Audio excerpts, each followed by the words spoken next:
ஸ்தோத்திரம். இந்த ஒரு மகிழ்ச்சி நாளில் உங்களை சந்திப்பதில் மிக்க மகிழ்ச்சி அடைகிறேன். கர்த்தருடைய பெரிதான கிருபையினால நாங்கள் நல்லா இருக்கோம், நீங்களும் நல்லா இருப்பீங்க என்று சொல்லி கர்த்தருக்குள் விசுவாசிக்கிறேன். இந்த நாளிலேயும் அநேக காரியத்தை குறித்து நீங்களும் நானும் கலங்கி கொண்டு இருக்கிறோம். ஏன்னா குடும்பத்தினரால் தள்ளப்பட்டு, உறவினரால் தள்ளப்பட்டு, ஆசீர்வாதத்தை இழந்து தவித்து கொண்டு இருக்கிறேனே, யார் என்ன விசாரிப்பான்? ஒருவேளை நம்ம யாரிடத்துலையாவது கடந்து போனால் இவங்க நம்மகிட்ட ஏதாவது கேட்க வருவாங்களோன்னு சொல்லி கலங்கி கொண்டு இருக்கீங்க என் அன்பு பிள்ளைகளே, துவண்டு கொண்டு இருக்கீங்க பிள்ளைகளே. ஆனால் இங்கே வேதாமத்தில் ஒரு அருமையான சம்பவத்தை நம்ம பார்க்க போகிறோம். இந்த நாளில் நீங்கள் யாரெல்லாம் கலங்குறீங்களோ, யாரெல்லாம் புலம்பி கொண்டு இருக்கீங்களோ, இது எப்படி நடக்கும், இது எப்படி ஆகும் அப்படின்னு சொல்லி புலம்பி கொண்டு இருக்கீங்களோ, உங்கள் வாழ்க்கையில் ஆண்டவர் ஒரு அருமையான வசனத்தின் மூலமாக உங்களை சந்தோஷப்படுத்த போகிறான். பாருங்க, 1 நாளாகமும் 29ஆம் அதிகாரம் 12ஆம் வசனத்தில் பார்க்கும்போது, கர்த்தாவே எவர்களையும் மேன்மைப்படுத்தவும் பலப்படுத்தவும் உம்மாலே ஆகும். எவர்களையும், அதாவது அந்த பூமியில எவர்களையும் மேன்மைப்படுத்தவும் பலப்படுத்தவும் அவராலே ஆகும்.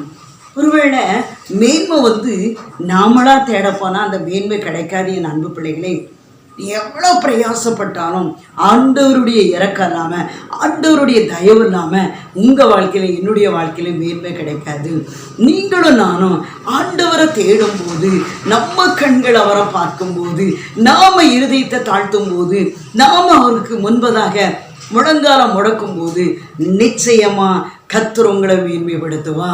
அதே வேளையில் பலவீனத்தோடு இருக்கிறனே, சோர்ந்து போய் இருக்கிறனே, எல்லாரும் தள்ளிட்டாங்களே, எல்லாரையும் ஆகாதவன் என்று சொல்கிறாளே அப்படின்னு சொல்லி கலங்கி கொண்டிருக்கீங்களா? உங்களுடைய வாழ்க்கையில் பலத்தை தருகிறவர் அவர் தான். அப்போ அதனால் கலங்காதீங்க என் அன்பு பிள்ளைகளையும். எஸ்தர் ராஜாத்தியை குறித்து பார்க்கலாம்.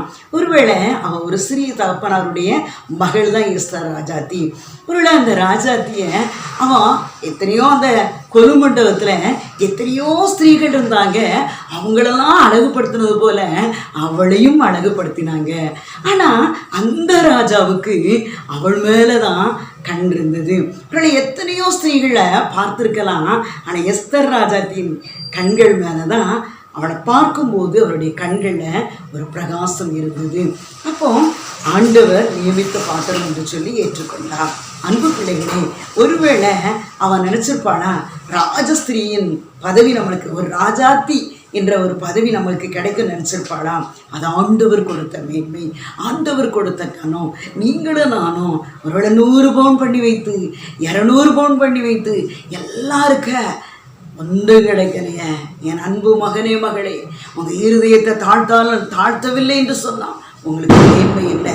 அதனால் நீங்கள் எவ்வளவுதான் ஆஸ்திகள் அந்தஸ்துடைய உடையவர்களாக இருந்தாலும், 10 வேலைக்காரிகள் இருந்தால் கூட உங்களுக்கு நீங்கள் இருதயத்தை தாழ்த்தி, என்னுடைய வாழ்க்கையில் என்னுடைய மேன்மை அவர் தான், எனக்கு பலன் அவர் தான் அப்படின்னு சொல்லி நீங்கள் தாழ்த்தும் போது நிச்சயமா எஸ்தர் ராஜாத்திக்கு எப்படி அந்த ராஜாவின் பொற்சொல்கள் மீட்டப்பட்டதோ அதே போல ஆண்டவர் உங்கள் வாழ்க்கையிலையும் ஒரு மேன்மையை தர வல்லவராக இருக்கிறான். உங்களை தேடி அற்புதம் வருது, உங்களை தேடி ஆசீர்வாதம் வருது.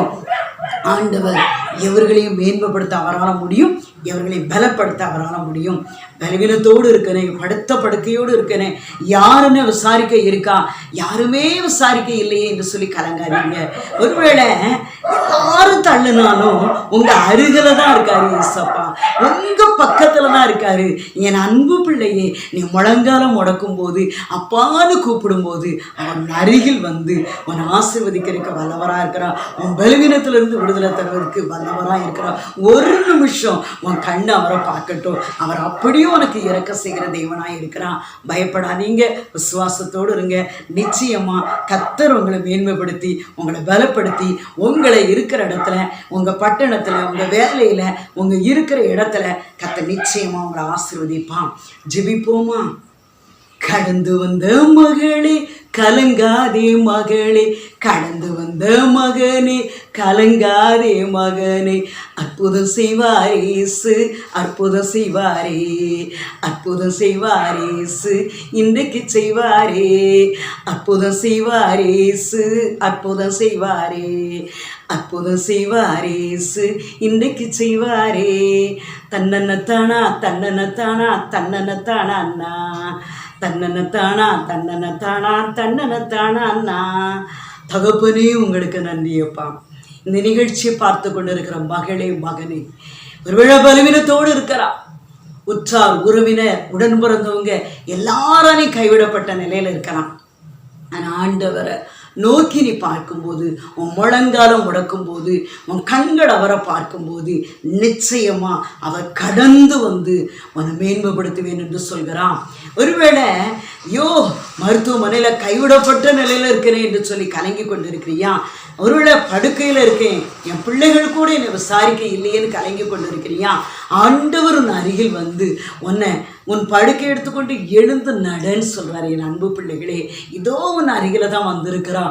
உன் பலவீனத்தை மாற்றுவதற்காக, உன் படுக்கையை மாற்றுவதற்காக, உன்னை ஆறுதல் படுத்த, அவருடைய தழும்புகளினால உனக்கு சுகந்த அவர் அருகில வந்திருக்கிறான். அவருடைய உன் கண்கள் அவரை பார்க்கட்டும், நிச்சயமா உனக்கு விடுதலை தருவா.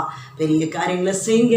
பிள்ளைகள் பலவீனத்தோடு இருக்கலாம், தேவைகளோடு இருக்கலாம், கண்ணீரோடு இருக்கலாம், கற்பையிலேன்னு கலங்கி கொண்டு இருக்கியா மகளே, ஆண்டவருடைய சமூகத்தில் உன் இருதயத்தை முடக்கு, முழங்காலம் முடக்கு.